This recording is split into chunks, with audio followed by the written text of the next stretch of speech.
Hi everyone, welcome to the second part of revision series, जिसके अंदर हम unit number 1 को रिवाइज कर रहे हैं बहुत अच्छे से। पार्ट 1 हमने डन कर लिया है और विदाउट एनी डिले पार्ट 2 को भी शुरुआत करते हैं। आज के इस सेशन के अंदर अगेन मोस्ट इंपॉर्टेंट चीज़ें कवर होने वाली हैं। चलो शुरुआत करते हैं जल्दी से। इंटरनेशनल बिजनेस क्या है? इंटरनेशनल बिजनेस के अंदर वो सारी एक्टिविटीज़ इन्वॉल्व हैं, जैसे कि ट्रेड, इन्वेस्टमेंट, सर्विसेज, टेक्नोलॉजी का ट्रांसफर करना, जो कि अक्रॉस द बॉर्डर्स हो रही है, यानी कि जो एक नेशन से दूसरे नेशन में हो रही है, जा रही है, आ रही है, ऐसा बोल सकते हैं। तो दिस इज इंटरनेशनल बिजनेस। इसके अंदर इंक्लूड होता है एक्सपोर्ट और इंपोर्ट करना गुड्स एंड सर्विसेज का। कोई एमएनसी इंडिया के अंदर आ रही है या हम बाहर जा रहे हैं, बाहर इस्टेब्लिश हो रहे हैं, फॉरेन डायरेक्ट इन्वेस्टमेंट करना या फिर पोर्टफोलियो इन्वेस्टमेंट भी करना, तो वो भी इसी चीज़ का पार्ट है ऑलमोस्ट। लाइसेंसिंग करना, फ्रेंचाइजिंग करना, ये सारी चीज़ें आप लोगों को पता है, तो इसमें डीप डाउन नहीं जाएंगे क्योंकि हम रिवीजन कर रहे हैं और ये बच्चों वाली चीज़ें हमें नहीं पढ़नी है, ये बेसिक है। सो हमें ये ज़रूर पता होना चाहिए कि क्यों इंटरनेशनलाइजेशन किया जाता है, या फिर समझ लो कि जो पर्टिकुलर कंपनी या फर्म है वो बाहर क्यों जाना चाहती है। क्या उसे मिल रहा है भाई बाहर ऐसा जो बाहर जाना चाहेगी? इंडिया में क्यों नहीं वो अपना काम करना चाह रही है? तो there are certain let's say reasons. क्या वो रीजंस है? उन्हें कंपेटिटिव एडवांटेज मिल रहा है शायद से अदर कंट्री के अंदर, तभी वो जाना चाह रही है। कंपेटिटिव एडवांटेज का नॉर्मल सा मीनिंग है कि वहाँ पर हम ना हमारी जो अपॉर्चुनिटीज़ है उसे बहुत अच्छे से ग्रैब कर सकते हैं, अपॉर्चुनिटीज ग्रैब कर सकते हैं, प्लस में बहुत इजी वे में मार्केट को कैप्चर कर सकते हैं due to some reasons. Let's say हमारे पास इकोनॉमीज ऑफ स्केल है, तो उसके कारण से we can capture the market बहुत इजीली।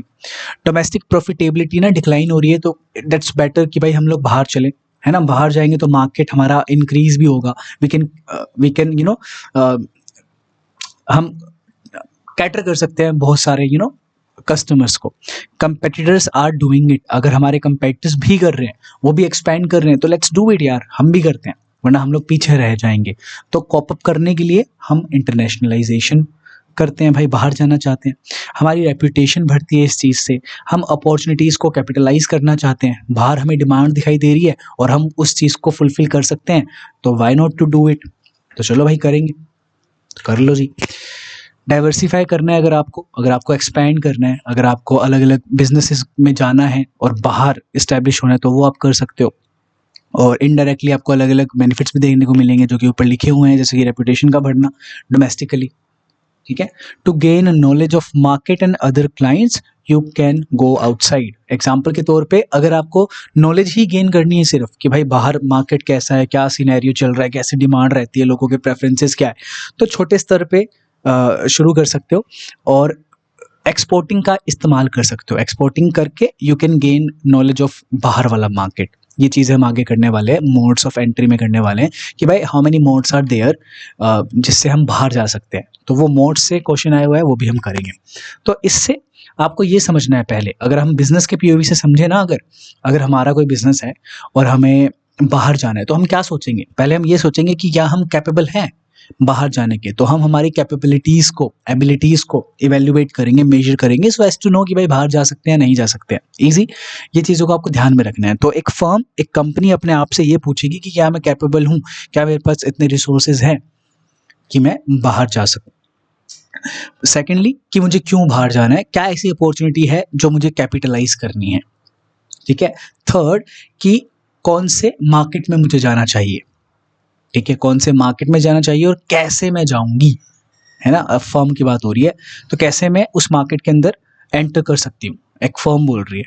तो दीज आर दी ऐसा बोल सकते हैं क्रोनोलॉजिकल ऑर्डर के अंदर एक डिसीजन मेकिंग भी होती है। सबसे पहला डिसीजन यही लिया जाएगा कि भाई इंटरनेशनल बिजनेस करना भी है या नहीं करना है।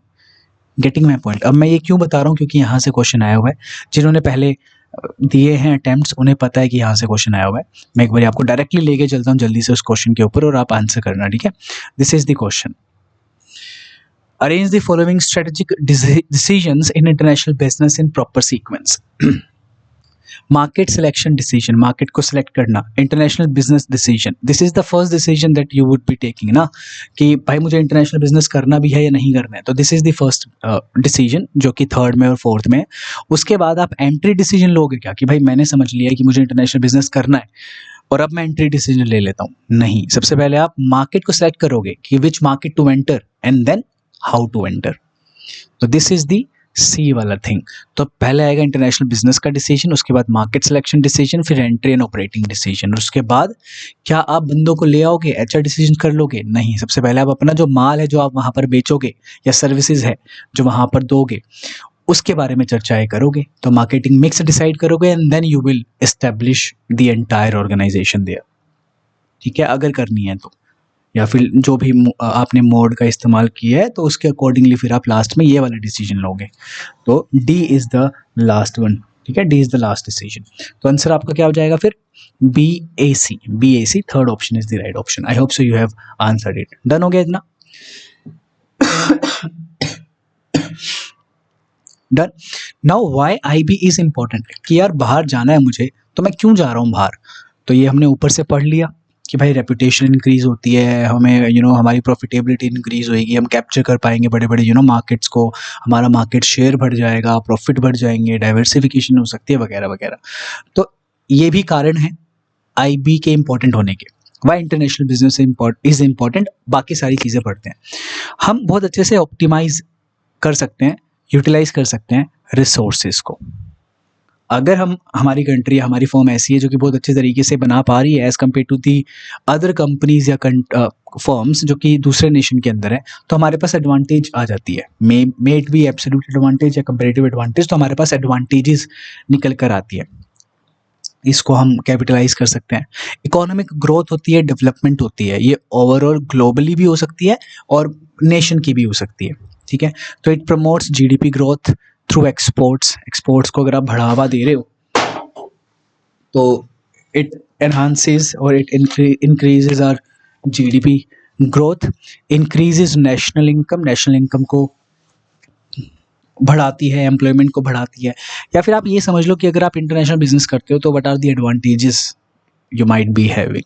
तो वही सारी चीज़ें यहाँ पर इन्होंने बोली हुई है।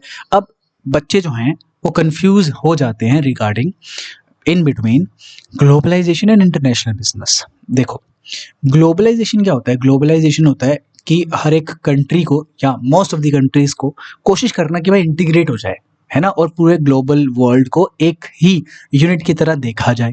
ये ग्लोबलाइजेशन होता है। अब ये चीज़ पॉसिबल कैसे बन सकती है? इंटरनेशनल बिजनेस के थ्रू बन सकती है। तो international business is a medium, let's say, है ना, बोल सकते हैं ना आप ऐसा कि एक मीडियम है जो कि ग्लोबलाइजेशन को फुलफिल कर सकता है, ग्लोबलाइजेशन की ओर हमें लेकर चल सकता है, इजंट इट? तो ऐसा बोल सकते हैं हम लोग। डन। तो कंफ्यूजन की बात नहीं है, ग्लोबलाइजेशन के अंदर ही समा गया भाई इंटरनेशनल बिजनेस, ऐसा समझ लो।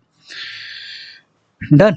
सो globalization refers to the process of increasing integration. Integrate करना इकोनॉमीज को, मिला देना इकोनॉमीज को, interdependence of economies, markets, culture and countries across the world through trade, investment, technology and communication. और यही हमने पढ़ा था कि आईबी क्या होता है, यही चीज़ तो आईबी है ना।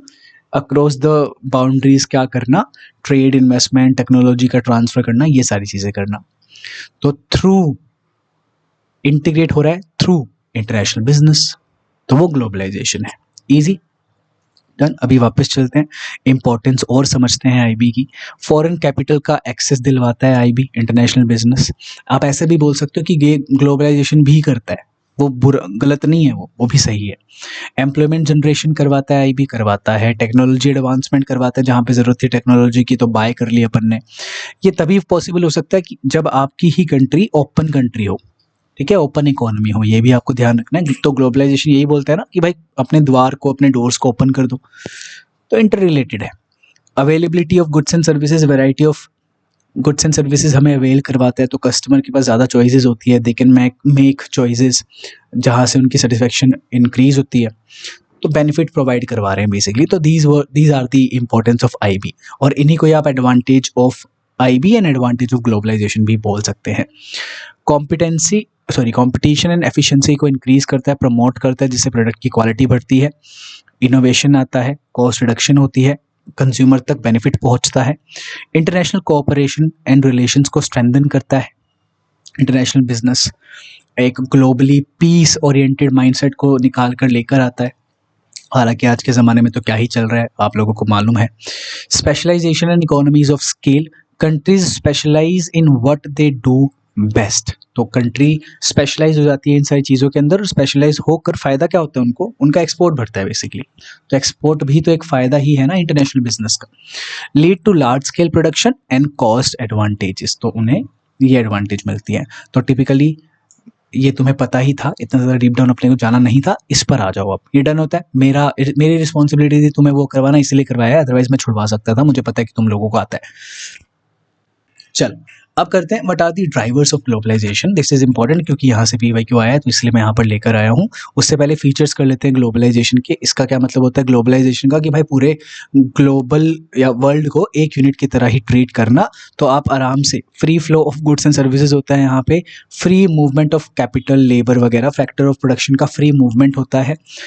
टेक्नोलॉजी को स्प्रेड कर सकते हैं हम लोग, जहाँ जिसको खरीदनी है वो खरीद सकता है। Integration of financial markets, international financial system अगर आपने पढ़ा है यूनिट नंबर 4 के अंदर एंड देन 7 के अंदर, तो यू माइट बी नोइंग कि ये जो पूरा हमारा फाइनेंशियल मार्केट है या फाइनेंशियल सिस्टम है, ये इंटीग्रेटेड है globally.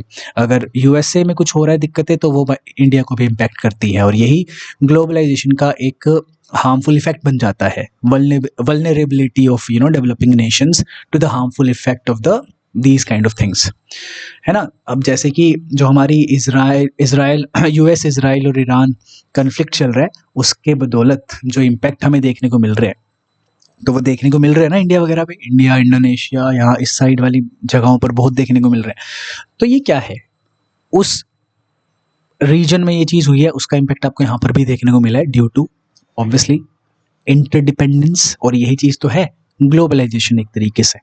Getting my point. Rise of MNC, बढ़ावा देना, कल्चरल एक्सचेंज होना, कल्चर भी हमें देखने को मिलते हैं अलग अलग जगहों के, लोगों के। चलो what are the drivers of globalization. Drivers of globalization का मतलब है कि जिस फैक्टर ने या जिस फोर्सेस ने ग्लोबलाइजेशन को पुश किया, ग्लोबलाइजेशन लेकर आने को कहा है, काइंड ऑफ, है ना। तो देर आर सेवरल फैक्टर्स या ड्राइवर्स, जिसके अंदर से यहाँ पे कुछ 7-8 लिखे हुए हैं, ठीक है, एक एक करके सभी पढ़ते हैं। मोस्ट इंपॉर्टेंट है, yet it is very easy.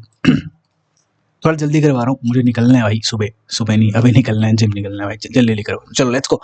Technological drivers, सबसे पहला है टेक्नोलॉजिकल ड्राइवर। ये सबसे मेजर फैक्टर बोला जाता है बिहाइंड द ग्लोबलाइजेशन, क्योंकि इंटीग्रेट करना is not a easy task, it's not an easy task. तो कैसे हो सकता है, लेट्स से ये अगर अमेजोन वर्क कर रहा है, वो ग्लोबल लेवल पे वर्क कर रहा है, कैसे कर पा रहा है भाई, ड्यू टू टेक्नोलॉजिकल एडवांसमेंट्स, है ना।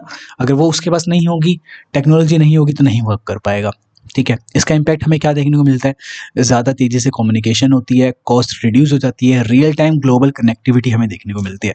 Done. Next is political drivers. तो पॉलिटिकल ड्राइवर्स ने भी ग्लोबलाइजेशन को पुश किया है, जैसे कि गवर्नमेंट की पॉलिसीज, जैसे इंडिया में आई LPG रिफॉर्म्स 1991 के अंदर। तो आपको हिस्ट्री भी थोड़ी सी लर्न करनी है, याद रखनी है। इंडियन इकोनॉमिक डेवलपमेंट अगर आपने पढ़ रखी हो 11th-12th क्लास की, तो आई होप सो कि वो आपको ईजी लगेगा फिर ये चीज़ें। तो गवर्नमेंट की पॉलिसीज भी हेल्प करती हैं ग्लोबलाइजेशन में, बेसिकली इंटर कनेक्शन में या फिर इंटीग्रेशन करने में इकोनॉमीज को दूसरी इकोनॉमीज के साथ इजी। उसका क्लासिकल एग्जांपल है LPG की रिफॉर्म्स, वेरी इजी। आगे इकोनॉमिक ड्राइवर्स, मतलब तुम्हें अर्थव्यवस्था को बढ़िया बनाना है, तो वो भी है। तो आप क्या करते हैं, अपनी इकोनॉमी को बढ़िया बनाने के लिए कुछ डिसीजन मेकिंग करते हैं भाई, तो ये वही है। Desire for large markets and profits, अगर आपको कैप्चर करना है बड़ा मार्केट, तो you have to go abroad भाई, तो वो है, ठीक है। तो इससे क्या होगा, कॉस्ट रिड्यूस होगी और मार्केट शेयर वगैरह इंक्रीज हो जाएगा। तो ये these are the economic drivers. फिर आपका आता है मार्केट ड्राइवर्स। मार्केट ड्राइवर्स में क्या है, अगर कंज्यूमर्स के प्रेफरेंसेस चेंज होते हैं, तो market driver is basically market share आपको बढ़ाना है, ऐसे समझ लो। एग्जाम्पल के तौर पे people world wide consuming similar product like Coca Cola. हमें पता है कि दीज आर द प्रोडक्ट्स जो कि ग्लोबल स्तर पे कंज्यूम किए जाते हैं। तो ये मार्केट ड्राइवर ही तो हुआ। आपको ना दूसरे कंट्री के अंदर मार्केट क्रिएट करना है, सिंपल एज दैट, तो वो मार्केट ड्राइवर है। डन। आगे बढ़िए। Next is cost driver. Need to reduce production cost, अगर आपको कॉस्ट को रिड्यूस करना है, तो दिस इज द थिंग जो आप, जिससे आप क्या करते हो, आप ग्लोबलाइजेशन या फिर इंटरकनेक्टेडनेस या फिर इंटीग्रेशन करने की कोशिश करते हो। फॉर एग्जांपल कि भाई कोई गरीब देश है तो वहाँ पे जाके प्रोडक्शन फैसिलिटी को अपनी लगा दो, तो हुआ क्या है, आप दूसरे नेशन में गए हो ना, तो दैट इज इंटरकनेक्शन, इंटीग्रेशन। तो यही तो ग्लोबलाइजेशन होता है एक तरीके से। तो रीज़न क्या था वहाँ जाने का? Reduce the cost. तो आपको वहाँ पे सस्ती लेबर, चीप लेबर वगैरह मिल रही है, उसका इस्तेमाल करके you are making the product, simple as that. तो रीज़न क्या था? कॉस्ट। ठीक है, तो कॉस्ट ड्राइवर। फिर है कंपेटिटिव ड्राइवर। आपको दिखाई दे रहा है कि बाहर से अंदर आ रही है भाई कंपनीज, तो कंपटीशन बढ़ रहा है। तो कंपटीशन को कॉप अप करने के लिए आप इंटीग्रेट होना चाहते हो, आप बाहर जाना चाहते हो, एक्सपैंड करना चाहते हो, सर्वाइव करना चाहते हो। और वो सर्वाइव कैसे कर पाओगे? एक्सपैंड करके या डाइवर्सिफाई करके। Companies entering foreign markets to compete globally. Next है आपका सोशल एंड कल्चरल ड्राइवर्स। मतलब अगर लोगों के प्रेफरेंसेस चेंज हो रही है, चीज़ें चेंज हो रही हैं, एटीट्यूड्स चेंज हो रहे हैं, तो they also impact the global demand. तो उसके चक्कर में हमें इंटीग्रेट होना पड़ेगा या फिर कंपनियों को कुछ उस तरीके से सोचना पड़ेगा। ठीक है, जैसे कि अब आप एग्जांपल से पढ़ ही सकते हो, popularity of global food chains, fashion trends etcetera. ये गुची वूची ये सब चीज़ें हैं ना, तो अब अगर इंडिया में आ जाए तो वो ही है कि डिमांड कैप्चर कर लेंगे वगैरह वगैरह। चलो आगे बढ़ेंगे। डन है, इतना बेसिक था और बहुत बच्चों वाली चीज़ थी, डन होती है। ये क्वेश्चन भी हमने डन कर लिया। अच्छा, ये वाला डन नहीं किया ना? हाँ, एक क्वेश्चन हमारे पास आया था कि what are the benefits of globalization. ये क्वेश्चन आया था, बहुत ईजी क्वेश्चन है।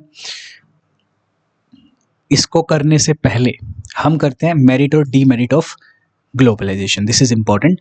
क्या मेरिट है, हमें क्या एडवांटेज मिलेगी अगर ग्लोबलाइजेशन होता है? तो इकोनॉमिक ग्रोथ देखने को मिलेगा भाई, हम एक्सपोर्ट कर सकते हैं, एक्सपोर्ट करने से हमारे पास पैसा आएगा, बाहर वाला पैसा आएगा, तो इकोनॉमिक ग्रोथ होगी, एक तरीके से जीडीपी में राइज होएगा।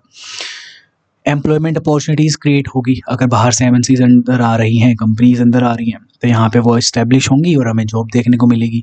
टेक्नोलॉजी खरीद सकते हैं या हम दे सकते हैं। बेटर क्वालिटी ऑफ गुड्स देखने को मिलेंगे, वैरायटी ऑफ प्रोडक्ट्स देखने को मिलेंगे एट वेरी लो प्राइस, क्योंकि क्या हो चुका है, कंपटीशन बढ़ चुका है। तो कंपटीशन बढ़ना नेगेटिव नहीं है, पॉजिटिव सेंस में देखा गया है, क्योंकि क्वालिटी बेटर मिलेगी गुड्स एंड सर्विसेज की और प्राइजेस कम मिलेंगे। प्राइजेस कम क्यों हो जाते हैं? क्योंकि भाई बेचने के लिए, अगर बहुत सारी कंपनियां हैं मार्केट के अंदर, तो बेचने के लिए तो कम करना ही पड़ेगा प्राइस, तभी बेच पाएंगी। एफडीआई या एफआई, फॉरेन इन्वेस्टमेंट हमें देखने को मिलती है, जिसका मतलब है कैपिटल अंदर आती है भाई। अगर मैं इंडिया के पीओवी से समझूं या समझाऊं, तो कैपिटल अंदर आ रही है, एफडीआई हो रही है। ठीक है, जो एफडीआई अगर होगी तो यहाँ पे इंफ्रास्ट्रक्चर डेवलपमेंट होगा वगैरह वगैरह। Global cooperation, stronger international relations. आप जैसे आप देखते ही हो हर रोज न्यूज़ के अंदर कि भाई मिनिस्टर ऑफ एक्सटर्नल अफेयर यहाँ गया वहाँ गया, पीएम हमारा यहाँ गया वहाँ गया, वो वाला सिनेरियो। तो ये क्या है? ग्लोबली कोऑपरेशन को बढ़ावा दिया जा रहा है, प्रमोट किया जा रहा है, तो इसके करके वो पॉसिबल है। डेवलपमेंट ऑफ इंफ्रास्ट्रक्चर, तो हमने देखा था इसके बदौलत डेवलपमेंट ऑफ इंफ्रास्ट्रक्चर भी हो पा रहा है, कंज्यूमर का बेनिफिट देखने को मिलता है ज़्यादा से ज़्यादा।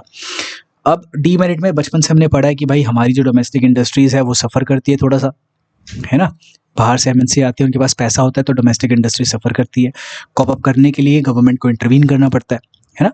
उसके ऊपर चलेंगे अभी। Over dependence on foreign countries, ये भी होने लगता है कि भाई मान के चलो इंडिया के अंदर बहुत सारी एमएनसीज आ गई और बहुत अच्छा कंट्रीब्यूट कर रही है इंडिया की जीडीपी के अंदर, कर सकती है ना, और एम्प्लॉयमेंट जनरेशन भी हो रही है वगैरह वगैरह। तो थोड़ा सा ना कंट्रोल को लूज कर देंगे अपन लोग, इंडिया की गवर्नमेंट लेट्स से कंट्रोल को लूज कर देगी फिर, तो ये सिनेरियो रहेगा। इकोनॉमिक इनइक्वालिटी हमें देखने को मिलती है, बेनिफिट्स आर अनइवनली डिस्ट्रीब्यूटेड।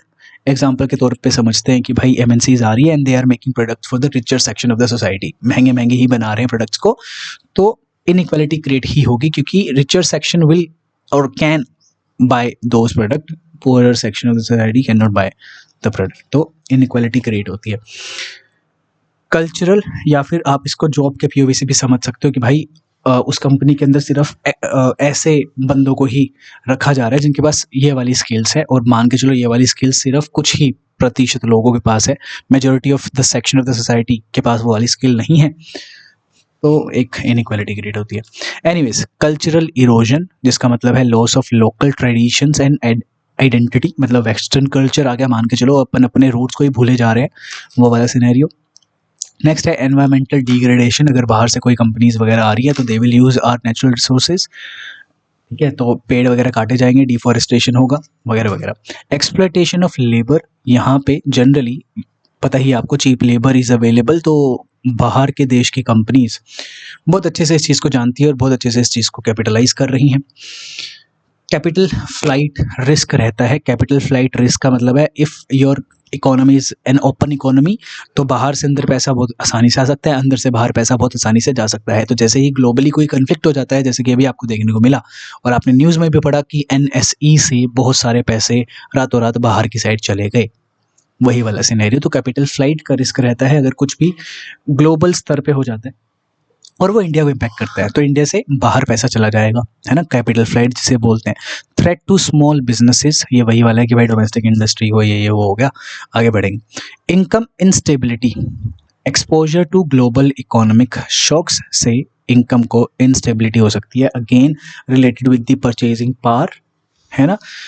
जैसे कि अभी आपको देखने को मिल रहा है कि ऐसे ऐसे ऑयल क्राइसिस हो गया due to Israel Iran, US Israel Iran conflict, उसकी वजह से ऑयल क्राइसिस समथिंग हुआ, जिसकी वजह से ट्रांसपोर्टेशन कॉस्ट वगैरह बढ़ेगी, सारी चीज़ें महंगी होगी, ये वाला सिनेरियो है। तो महंगाई बढ़ेगी यानी कि इन्फ्लेशन बढ़ रही है। Indirectly we can say that कि हमारे पास जो पैसा होगा अभी के लिए, उसके पास इतनी पावर नहीं है भाई, जो चीज़ वो इतने रुपए में तब खरीद सकता था वो अब कम खरीद पा रहा होगा, तो इनकम इंस्टेबिलिटी ऐसे भी बोल सकते हैं। डोमिनेंस ऑफ MNC हमें देखने को मिलती है, local firm may be overshadowed. Done, मज़ा आया, बहुत इजी था। अब ये वाला क्वेश्चन कर लेना, बहुत आसानी से आप कर सकते हो इस क्वेश्चन का आंसर, ठीक है। आंसर मैं बता देता हूँ, आंसर है फोर्थ ऑप्शन। आगे बढ़ेंगे। These are the modes of entry into international business. अभी हमने देख लिया कि भाई बाहर क्यों जाना है, और मतलब क्यों जाना है बाहर, ये हमने पता कर लिया, और बाहर जाने के फायदे क्या है, ठीक है। और हमने देखा कि ये कैसे पॉसिबल हो पा रहा है, ग्लोबलाइजेशन वगैरह के कारण, समझ लो। तो अब हमने ये डिसाइड देख तो लिया कि भाई बाहर जाना हमारा पक्का है, भाई कैसे जाएंगे बाहर, ये हमें डिसाइड करना है। तो these are the modes of entry that we will consider.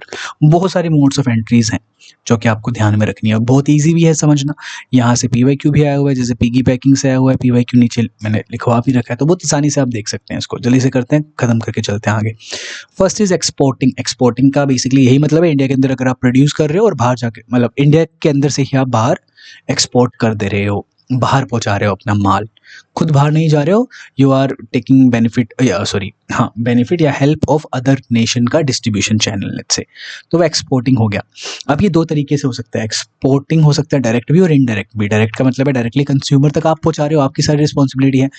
Indirect हो सकता है बिचौलिए की सहायता लेके, यानी कि इंटरमीडिएरीज का इस्तेमाल करके आप बाहर तक पहुंचा रहे हैं, दैट इज योर एक्सपोर्टिंग वाला थिंग। एक्सपोर्टिंग करी क्यों जाती है? So as to test the market, यहाँ पे लिख दो, so as to test the market,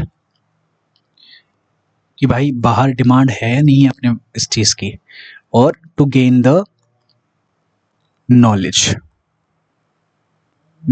of the market, simple as that. क्यों यार पैसा लगाना है ज्यादा, एक्सपोर्टिंग कर लो ना, आपको जो खर्चा आएगा वो जनरली ट्रांसपोर्टेशन का ज्यादा खर्चा आएगा, लेकिन वहां पर इस्टेब्लिश होना इज अ ह्यूज खर्चा एज कम्पेयर टू ट्रांसपोर्टेशन का खर्चा। तो एक्सपोर्टिंग करके ये चीज पता लगा लो, तो इस चीज में बेनिफिट प्रोवाइड करवाती है एक्सपोर्टिंग। डन।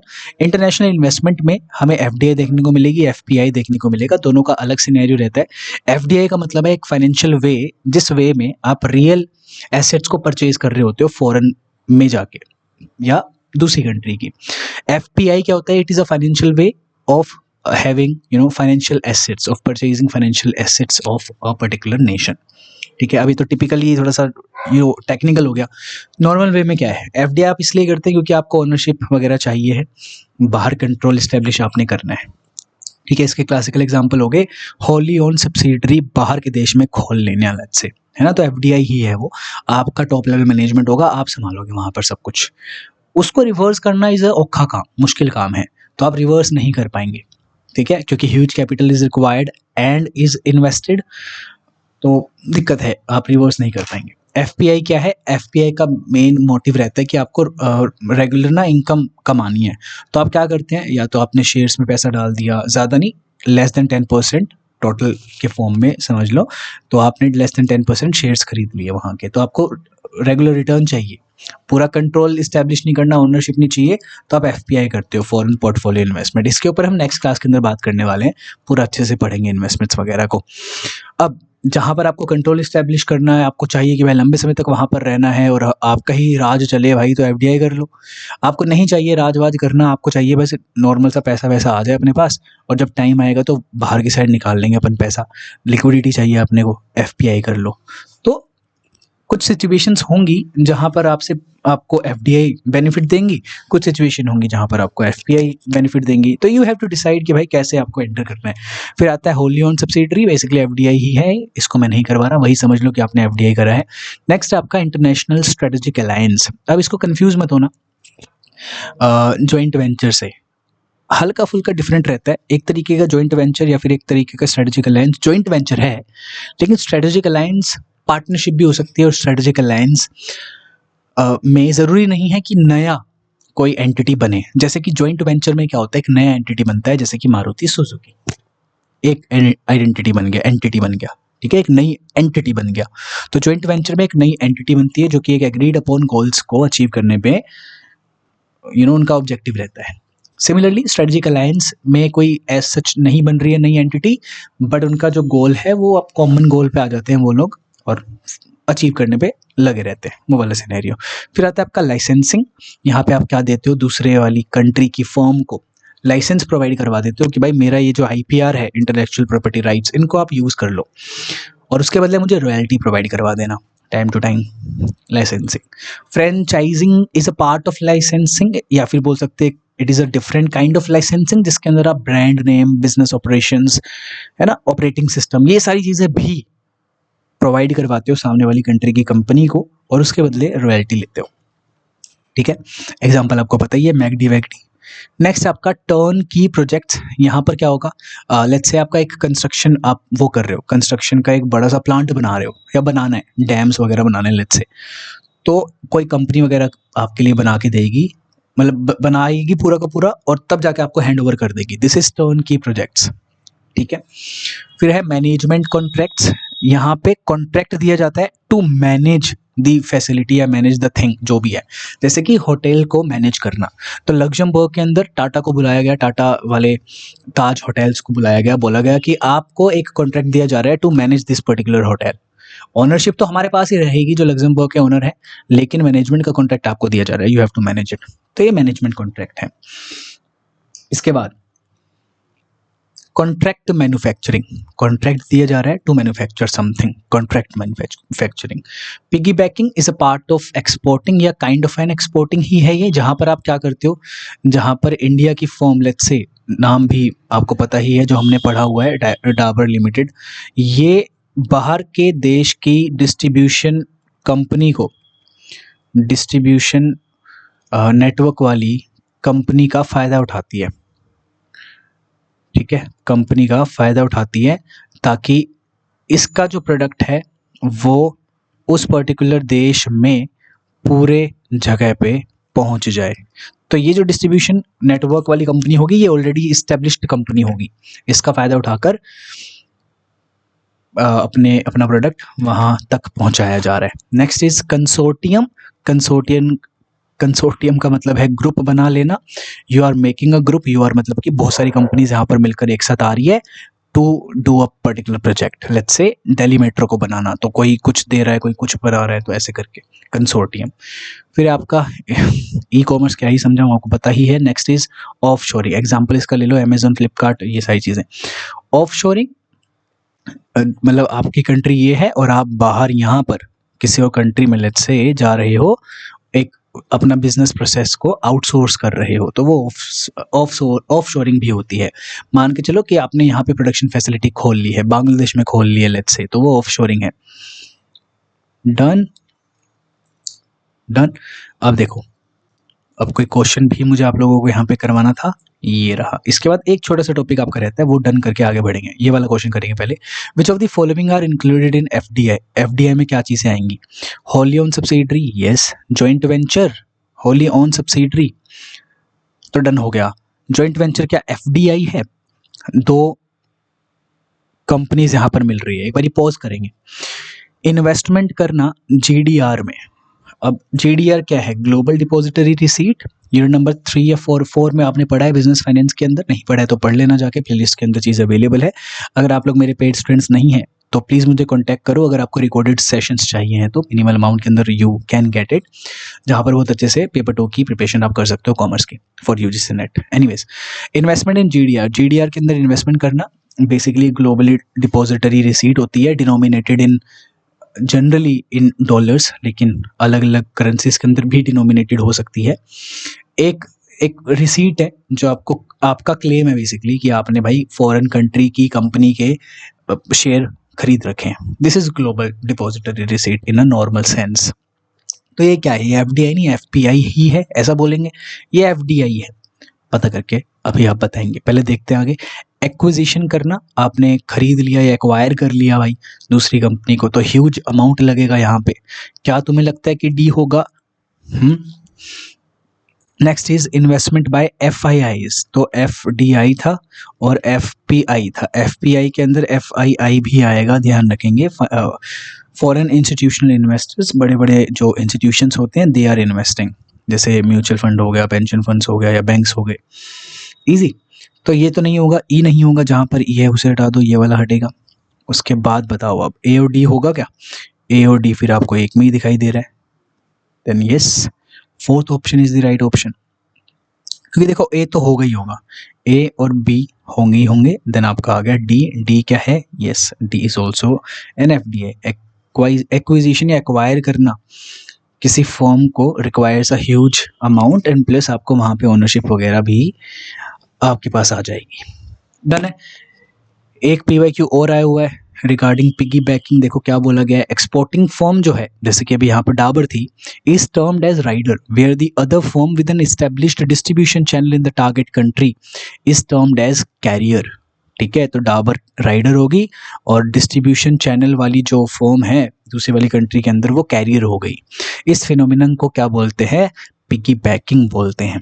Very easy. आगे बढ़ेंगे और ख़त्म करेंगे जल्दी से लास्ट वाले टॉपिक को।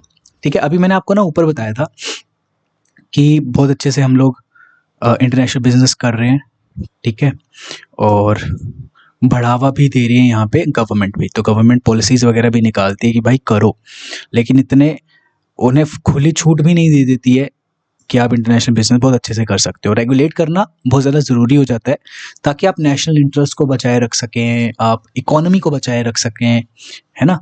तो गवर्नमेंट इंटरवीन करती है, ठीक है, पॉजिटिवली भी हो सकता है, नेगेटिवली भी हो सकता है। तो इसके दो ना थॉट्स हैं कि भाई गवर्नमेंट इंटरवीन करती है तो बढ़िया भाई इंटरवीन कर रही है, गवर्नमेंट इंटरवीन नहीं करनी चाहिए। तो देयर आर टू थॉट्स। सबसे पहला थॉट है कि भाई गवर्नमेंट को ना इंटरवीन करना चाहिए। क्यों करना चाहिए? सबसे पहला थॉट है आपका, इसको आप इकोनॉमिक थॉट के अंदर भी डाल सकते हैं, इकोनॉमिक आर्ग्यूमेंट के अंदर भी डाल सकते हैं, गिवन बाय अलेक्जेंडर हैमिल्टन। आपको पता है अगर आपने मुझसे पढ़ा है तो, ठीक है। हैमिल्टन, सॉरी इकोनॉमिक हैमिल्टन बोल दिया क्या मैंने, अलेक्जेंडर हैमिल्टन, ठीक है, अलेक्जेंडर हैमिल्टन 1791 में दिया था इन्फेंट इंडस्ट्री आर्ग्यूमेंट। ये गवर्नमेंट अब यहाँ पे जनरली किस लिए इंटरवीन करती है? इसलिए इंटरवीन करती है कि भाई वो अभी जो सेक्टर के अंदर या इंडस्ट्री में वो पर्टिकुलर फर्म आई है, या बेसिकली वो इंडस्ट्री है, लेट्स से वो ऐसी इंडस्ट्री है जो कि अभी नाजुक है, अभी अभी आई है नहीं, अगर उसे सपोर्ट नहीं दिया जाएगा तो वो नहीं चल पाएगी। तो इसलिए बोला गया कि गवर्नमेंट का इंटरवीन करना बनता है भाई। Done. New industries need protection to grow, once matured they can compete globally. तो टेम्पररी प्रोटेक्शन देने की यहाँ पर बात करते हैं, ये इकोनॉमिक आर्ग्यूमेंट है, ठीक है। अब यूं नहीं है कि भाई इनको प्रोवाइड करवाते जाओ प्रोटेक्शन, टेम्पररी प्रोटेक्शन दो, डिपेंडेंट थोड़ी बनाना है, तो टेम्पररी प्रोटेक्शन देना। नेक्स्ट है अपनी नेशनल सिक्योरिटी को बचाना, या फिर नेशनल सिक्योरिटी के रीजन से गवर्नमेंट को इंटरवीन करना चाहिए कि भाई कौन सी ऐप इंडिया के अंदर चलेगी नहीं चलेगी, है ना, ये वाला सिनेरियो है, आपको पता है। Employment protection prevents unemployment due to cheap imports, तो इस चीज़ के लिए भी गवर्नमेंट इंटरवीन करती है। डंपिंग को प्रिवेंट करने के लिए, डंपिंग से बचने के लिए गवर्नमेंट इंटरवीन करेंगे। डंपिंग क्या होता है? फेयर मार्केट प्राइस से नीचे या फिर कॉस्ट ऑफ प्रोडक्शन से भी नीचे वाले प्राइस पर मार्केट में बेचना, इंटरनेशनल मार्केट में बेचना। ठीक है, तो क्या पता बाहर के देश की कोई कंपनी ऐसा करे, इंडिया में बेचे फेयर मार्केट से नीचे वाले प्राइस पे, हालांकि कॉस्ट के नीचे वाले प्राइस पर भी बेच सकती है। तो ये डंपिंग कहलाती है, जो कि WTO के अंतर्गत एक अनफेयर ट्रेड प्रैक्टिस मानी जाती है। डन। तो उससे बचने के लिए गवर्नमेंट को इंटरवीन करना पड़ता है भाई, वो एंटी डंपिंग ड्यूटीज लगाती है। BOP को करेक्ट करने के लिए गवर्नमेंट को इंटरवीन करना पड़ता है। ठीक है, BOP का करेक्ट करने का मतलब है कि BOP इम्बैलेंस है, डेफिसिट साइड है या सरप्लस साइड है, which ever the case is, और दोनों साइड अगर एक्सट्रीम वे में चली जाए तो बहुत ज़्यादा इम्पैक्ट करती हैं, नेगेटिवली कर सकती हैं। तो उसको सही करने के लिए government will intervene. Strategic trade policy बनाती हैं गवर्नमेंट, जिसके कुछ इंस्ट्रूमेंट्स होते हैं जो कि अभी हम पढ़ने वाले हैं। These are the instruments of trade policy, मतलब जिसको यूज़ करके ट्रेड में इंटरवीन करती है गवर्नमेंट। नेक्स्ट है protection of culture and identity as well. Easy. अब सेकंड आर्गुमेंट है कि भाई गवर्नमेंट को इंटरवीन नहीं करना चाहिए। अब क्यों नहीं करना चाहिए? गवर्नमेंट को नहीं इंटरवीन करने का मतलब है कि भाई फ्री ट्रेड करो विदाउट एनी रिस्ट्रिक्शन। जिससे क्या होगा? एफिशिएंसी अचीव होगी, कंपैरेटिव एडवांटेज अचीव होगा, कंज्यूमर को बेनिफिट मिलेगा, उसको ज़्यादा चॉइसेस मिलेंगे, लोअर प्राइजेस मिलेगा, इनोवेशन और कंपटीशन देखने को मिलेगा, जिसकी वजह से ये देखने को मिलेगा अवॉइडेंस होगा रिटेलिएशन में।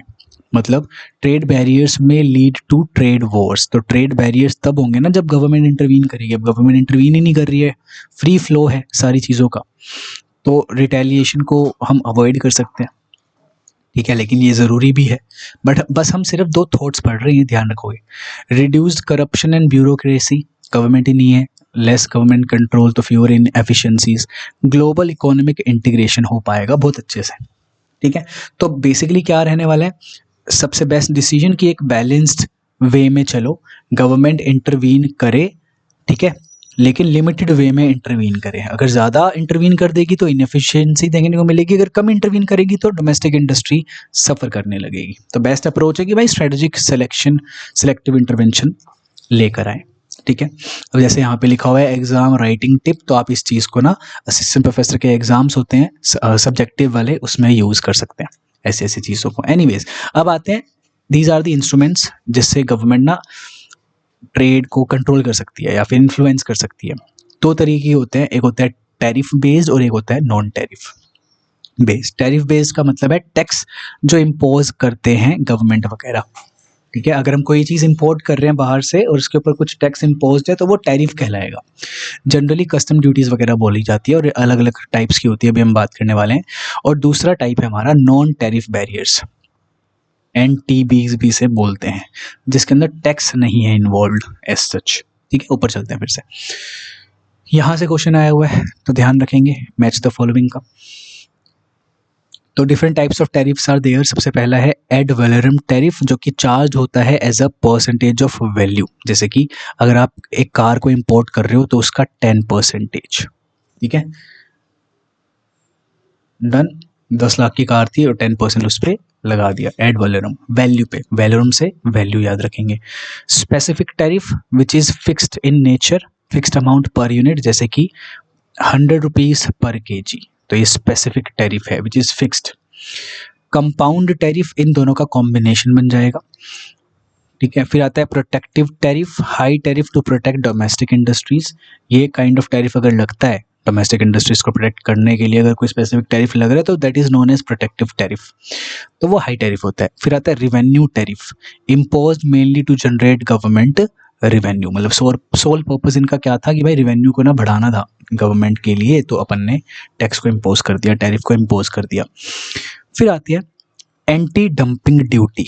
ये हमने पढ़ा था ना कि भाई डंपिंग हो रही है, फेयर प्राइस के नीचे जाके भी बेचा जा रहा है इंटरनेशनल मार्केट के अंदर माल। तो दूसरी कंट्रीज क्या कर सकती हैं, मतलब जिस कंट्री के अंदर ये चीज़ हो रही है, जिस कंट्री को ये नुकसान पहुंच रहा है डंपिंग का, तो वो एंटी डंपिंग ड्यूटीज लगाती है, जिससे क्या होता है फेयर प्राइस तक पहुंच जाता है उस पर्टिकुलर प्रोडक्ट का प्राइस। फेयर प्राइस तक पहुंचाना यहाँ पे मकसद रहता है, तो एंटी डंपिंग ड्यूटी लगा दो। ठीक है, इसका एक पूरा प्रोसीजर भी था ठीक है, प्रोसेस था जहाँ से PYQ आया हुआ है ना, याद आ रहा है आपको, इनिशिएशन, प्रीलिमिनरी स्क्रीनिंग वगैरह वगैरह करके, है ना, डिमिनिमिस करके कुछ, तो वो कर लेना ज़रूर। मैंने यहाँ पे लगाया है, क्या एक बार चेक करूँ, नहीं यहाँ पे मैंने नहीं लगाया। Anti dumping duty done. फिर आता है काउंटर वेलिंग ड्यूटी, काउंटर अटैक करना, मतलब सामने से कुछ एक्शन हुआ, आपने उसका रिएक्शन किया, तो this is countervailing duty. तो अगर कोई भी कंपनी दूसरे कंट्री की सब्सिडीज अपने वाले प्रोड्यूसर्स को देती है, जिसकी वजह से वो लोग ओवर प्रोडक्शन कर देते हैं और जिसका इम्पैक्ट अपने इंडिया पे आ रहा है, तो इंडिया उस सब्सिडीज के इम्पैक्ट को कम करने के लिए काउंटर वेलिंग ड्यूटी का इस्तेमाल कर सकती हैं। ईजी है। आगे टैरिफ्स का इम्पैक्ट क्या आता है? टैरिफ्स के कारण, मतलब टैक्स है ना, ये इंपोर्ट पे लगाया जा रहा है, उनका इंपोर्ट का प्राइस बढ़ जाता है, जिसकी वजह से इंपोर्ट कम होने लगते हैं। ठीक है, ये रिवेन्यू है गवर्नमेंट के लिए। ठीक है, कंज्यूमर वेलफेयर को ये रिड्यूस कर सकता है, क्योंकि बाहर से अंदर मंगवाया जा रही है चीज़ें, अपन ने इतनी की मंगाई थी, उसके ऊपर टैक्स लग गया तो और महंगी हो गई, तो कंज्यूमर सरप्लस और कम हो जाता है, वेलफेयर कम हो जाता है, प्रोटेक्ट करता है डोमेस्टिक फॉर्म को। ईजी। फिर आते हैं नॉन टैरिफ बैरियर्स, पढ़े जल्दी से कवर करते हैं। पहला है कोटाज, जिसका मतलब है क्वांटिटी का रिस्ट्रिक्शन, लिमिट लगा देना क्वांटिटी पे। ठीक है, कि भाई आप इसकी ना सिर्फ 30 किलो चीज़ ही लेकर आ सकते हो, 40 नहीं जा सकती, 31 नहीं जा सकती भाई।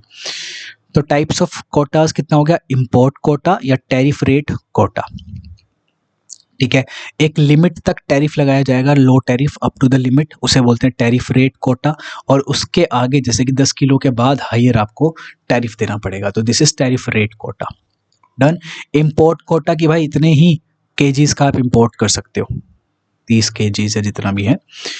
नेक्स्ट है इंपोर्ट लाइसेंसिंग, गवर्नमेंट से परमिशन लेनी पड़ेगी इंपोर्ट करने के लिए कुछ एक्स काइंड ऑफ मटेरियल या प्रोडक्ट।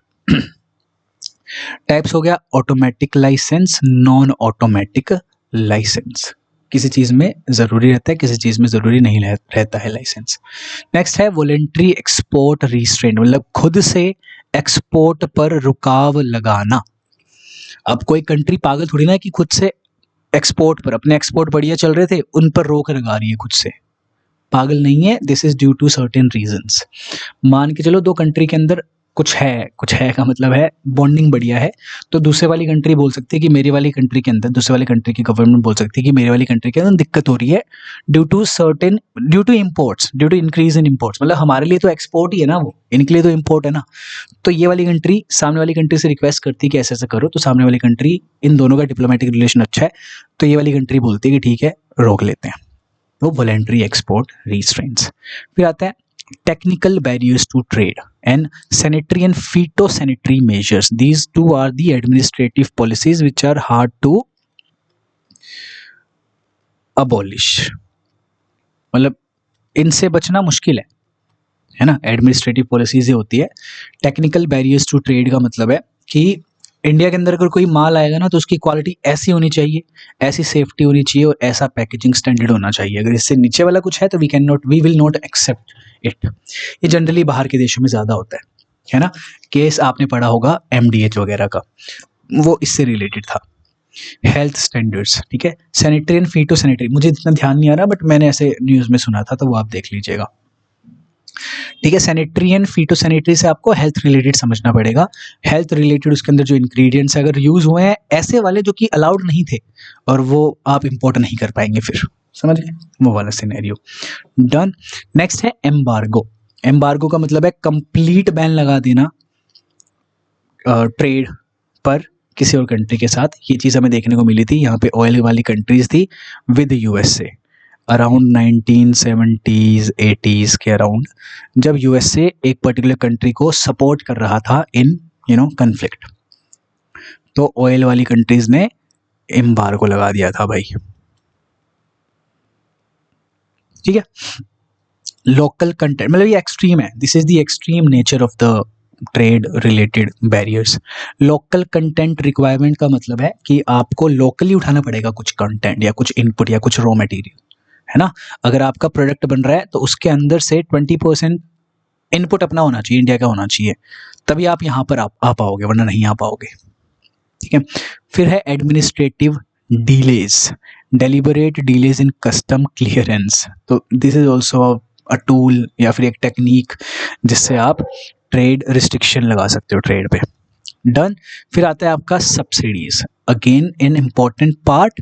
सब्सिडीज का क्या मतलब है कि गवर्नमेंट कुछ हिस्सा आपके, मान के चलो प्रोडक्शन का कॉस्ट का लगा के चलो गवर्नमेंट दे रही है ना। तो सब्सिडीज क्या है, एक तरीके का फाइनेंशियल असिस्टेंस है, हेल्प है जो गवर्नमेंट देता है टू डोमेस्टिक प्रोड्यूसर। जिससे क्या होता है, domestic producer will produce more, इनको सस्ता पड़ता है प्रोड्यूस करना, तो ये प्रोड्यूस करते हैं ज़्यादा, ओवर प्रोडक्शन हो सकता है, मे भी हो सकता है, और जिसके कारण डंपिंग हो सकती है। ठीक है। Types of subsidies, production subsidy given to producers to reduce cost, ये वाली जिस जो भी मैं बात कर रहा था। एक्सपोर्ट सब्सिडी दे सकते हैं, incentive to promote export, export को प्रमोट करने के लिए कुछ इंसेंटिव देना, तो वो एक्सपोर्ट सब्सिडी है। इनपुट सब्सिडी प्रोवाइड करवा रहे हैं, चीप रॉ मटेरियल दे सकते हैं, खरीद मतलब जो प्रोड्यूसर को खरीदना है तो वो आराम से खरीद सकते हैं, इलेक्ट्रिसिटी एक्सेट्रा। R&D सब्सिडी जो कि सपोर्ट करता है इनोवेशन को कि आप रिसर्च एंड डेवलपमेंट पे पैसा लगाओ भाई, फुल हम देंगे आपको पैसा, ऐसा गवर्नमेंट बोल रही है ताकि इनोवेशन निकल कर आए। These are the subsidies. अब अलग अलग टाइप से या फिर अलग अलग बॉक्सेस के अंदर डाल रखी है WTO ने सब्सिडी, है ना। याद नहीं आ रहा मुझे, हाँ याद आ गया, एम्बर बॉक्स सब्सिडी, यहाँ पे लिखा होगा, शायद नहीं लिखा होगा। WTO के अंदर एग्रीकल्चर एग्रीमेंट के अंदर सब्सिडीज को बाइफरकेट किया गया है। ठीक है।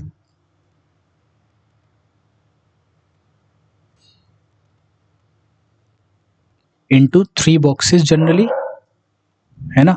सब्सिडीज को 3 बॉक्सेस के अंदर डाला हुआ है। कौन कौन से वो बॉक्स हैं, जल्दी से करते हैं कवर, आगे बढ़ेंगे। एक है आपका एम्बर बॉक्स, मतलब ये प्रोहिबिटेड है भाई। फिर है ब्लू बॉक्स, ब्लू को ब्लू से ही लिख देते हैं, ब्लू कर लेते हैं जल्दी से। ब्लू बॉक्स के बाद आपका आएगा ग्रीन बॉक्स।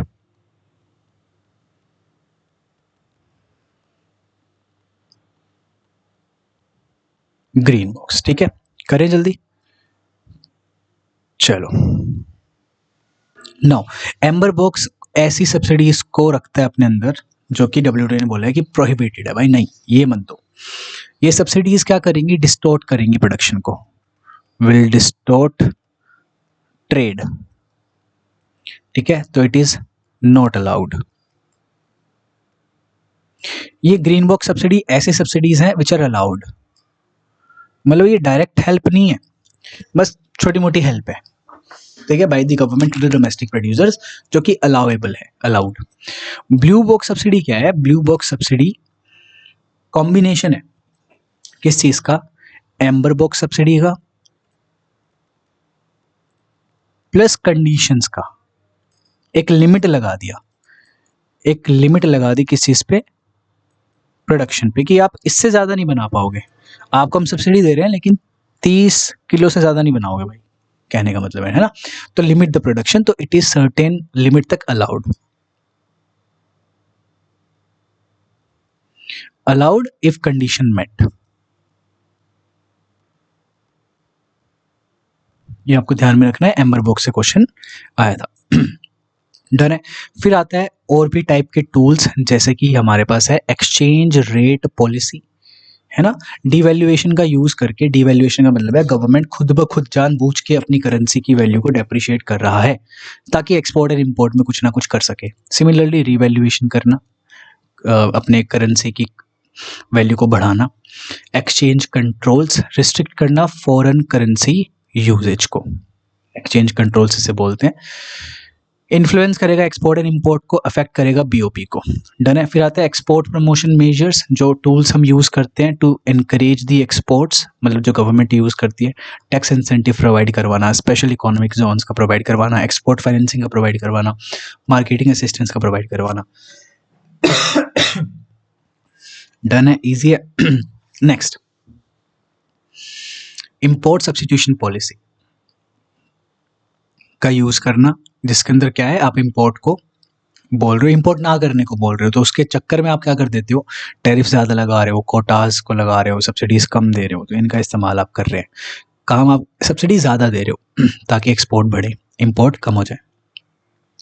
ट्रेड एग्रीमेंट्स भी हमारे एक तरीके से क्या हैं, टूल्स हैं या इंस्ट्रूमेंट्स हैं ट्रेड पॉलिसी के, जिसका इस्तेमाल करके गवर्नमेंट क्या करती है, इन्फ्लुएंस करती है ट्रेड को।